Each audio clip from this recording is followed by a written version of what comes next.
It is January 2021, and we're going to get right back into it. Hope everybody is well. Had a lot of questions about the market, speculation, people wondering, is the big bubble coming? Is everything going to fall out?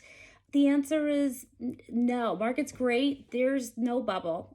This is very, very different than 2005 to 2010, that whole era. Fundamentally not the same. Things that are causing people to flee other places, and I'm going to say primarily taxes and job growth. If someone is looking to maximize their money that they have, they're going to go wherever they can keep it and make it go the furthest, and enter Arizona. Low tax base, new job growth, a lot of opportunity for entrepreneurs, people are retiring, the housing is less expensive, no major natural disasters. So there are a lot of fundamentally good things about coming here, and people are recognizing that. California actually saw its first decline in population since I think 1900. That's a really long time. I moved here from Southern California. Inbound migration to the state of Arizona has been increasing steadily for the last several years. According to, the major moving companies, since 2017, Arizona ranks at the top, within the top 5 of all the major companies. So I don't anticipate this trend is going to change as long as we have our economic situation kind of the way it is. I get this question a lot. Arizona has a housing shortage, which is the whole reason people worry, there's a bubble, the prices are going up. Okay, so just talked about the people moving here, and it's not just people coming from California. They're coming from the Northeast, they're coming from Chicago, they're coming from the Pacific Northwest.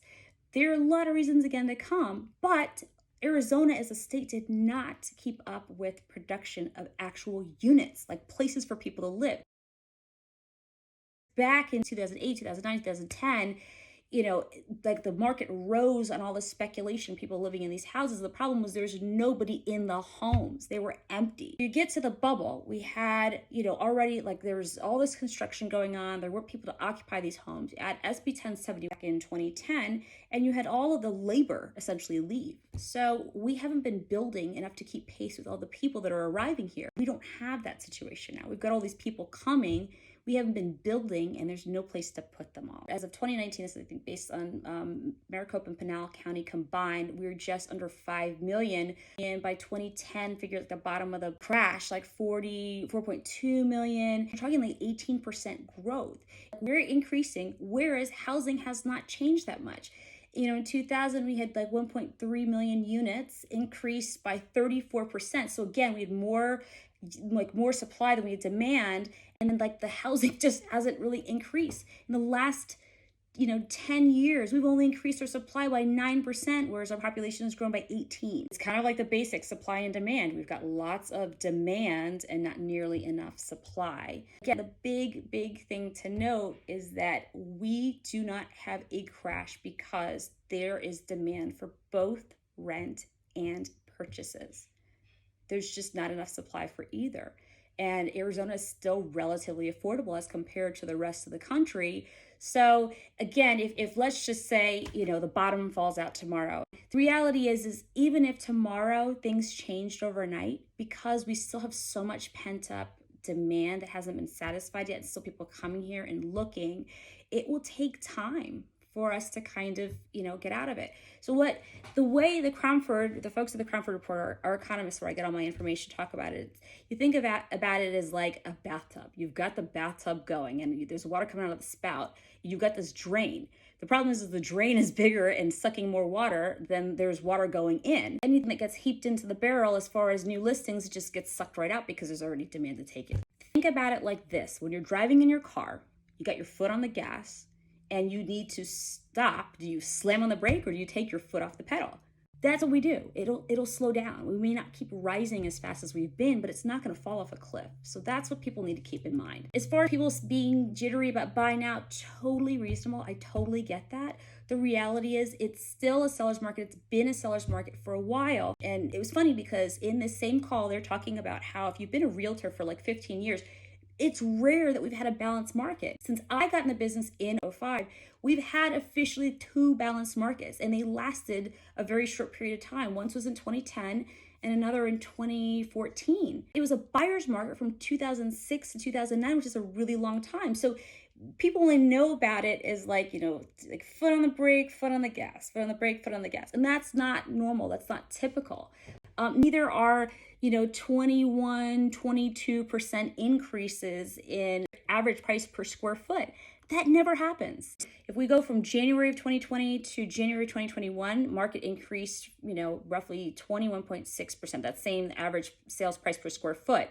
If we back off and we take just from May, like May is when we had our official reopening in Arizona and the market kind of took off after it kind of stabilized, we increased 22.9% from that period of time. That's just in 7 months. That's a lot. That is a lot. Interest rates are so low. I mean, I bought my house that I'm in back in 2009, and I think interest rates are darn near close to triple what they are now. The median, call it 2018, the median home price was $259,995. Today, 2021, $328. Okay, if you compare the difference in mortgage payment, it's gone, no joke. It's because of interest rates and everything else. Average or median mortgage payment at that time was $1,551, right? Now it's $1,574. So in like the last 3 years, it's increased $23 a month. And that's probably because of your taxes and insurance, not because of the mortgage. The mortgages are actually less, like, principal and interest, which is the actual cost of the loan.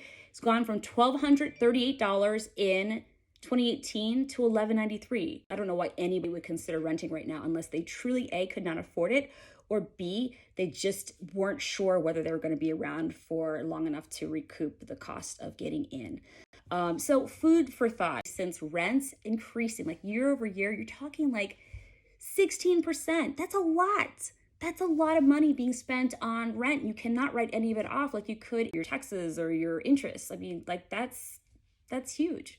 People selling their homes and going to rent and wait it out, don't do that. That is not going to work out well for you. Overall supply from last year, again, down year over year, like 52%.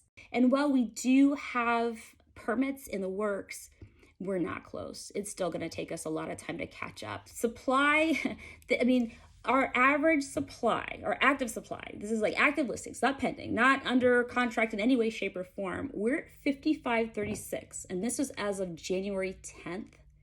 On average, we're like 15-ish thousand. Like last year, we thought we were slumming it, starting off at like 11.5, almost 11.6, 5536. I remember freaking out somewhere around 2013, like, oh my gosh, we only have 13,000 listings. We are like far below that. We are officially lower, I think, in terms of actual supply now than we were in 2005, just for frame of reference. I'll be really honest with you. If you're looking for a great deal, they don't exist. Nothing is a good deal when there's that few homes on the market and so many people who want to be here. If you want a better deal, condos. Absolutely right now, townhomes and single-family homes are the most desirable type of home on the market, and they go fast. So you get what you can afford, and if you're not sure, then you don't do it. There's a plethora of reasons why it is hard to get a home, but if you want one, you can find one. There are definitely deals being done, but they're not being done in a conventional way. Whenever the market gets tight, deals start getting done offline. Half of my deals these days are offline deals, and that goes back to who you know. It's your networking that will make a difference, and having a realtor that has those connections will absolutely matter in the long run. I can tell you that a lot of people are hesitant to put their home on the market for fear that they may not have some place to go, and that is a very, very valid concern. I absolutely empathize with that. And there are ways around it. I can give you some things that I've personally done in the past that work. And for other clients, there's always a way to get things done. I don't see this changing anytime soon. That's pretty much it. Appreciation is strong. Every economic reason in the world right now is still to buy, even though prices are high. Prices are definitely rising. You factor interest rates, and all day long, again, I think it's going to be really hard to make the case for lease first buy. Wrapping it up, if I can just give a quick summary. New listings in 2020 are up 38%. That means we've listed 38% more homes in 2020 than we did in 2019. Dollar volume, meaning like the overall amount of what was spent, up 19.5%. So it was the best year since record keeping with the Crown Report for the total volume of all residential sales in our area. Luxury is at the top of that. There are a lot of people leaving much more expensive places and coming here, and like 3 million drop in the bucket compared to, I don't know, the beach in Southern California, Manhattan, San Francisco, parts of Seattle.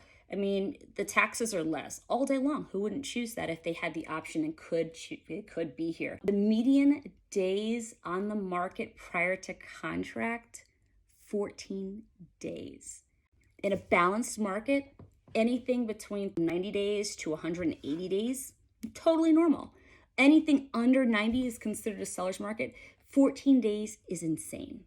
And I would bet that of that, like what's skewing it is are homes that are in coming soon status in MLS that goes straight to pending. Appreciation again, compared to January 2021 versus 2020, up 21.6% year over year.